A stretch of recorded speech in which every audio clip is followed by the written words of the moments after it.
Is your iPhone's Wi-Fi constantly disconnecting? Here are a few fixes you can try. First, turn off Connectivity Assist.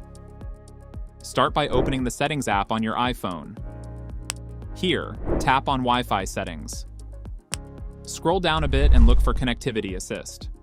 When this is on, it automatically switches your phone from Wi-Fi to cellular data whenever the Wi-Fi connection becomes weak. So, make sure it is turned off. Second, check your Wi-Fi settings.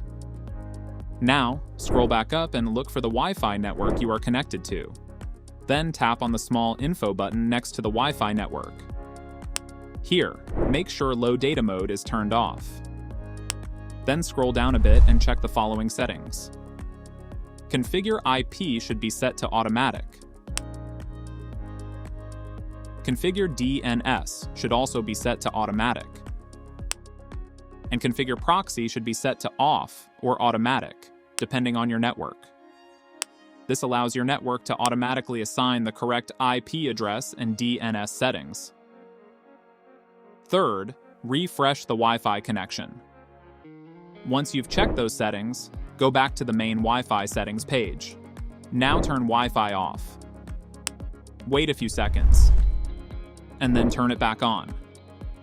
This refreshes your wireless connection and may resolve the issue. If the problem continues, reset network settings.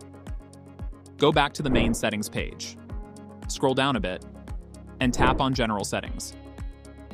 Then scroll all the way down, and tap on Transfer or Reset iPhone. Here, select Reset to continue. Then choose Reset Network Settings from the options. Enter your iPhone's passcode to confirm. Keep in mind that this will erase your saved Wi-Fi networks. Once the iPhone restarts, you'll need to reconnect to the Wi-Fi network again. If resetting the network settings didn't fix the problem, force restart your iPhone.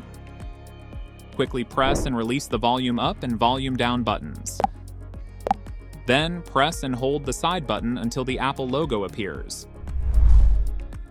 Once your iPhone restarts, check if the Wi-Fi connection is stable. Hopefully, one of these solutions fixed your Wi-Fi connection. And that's it.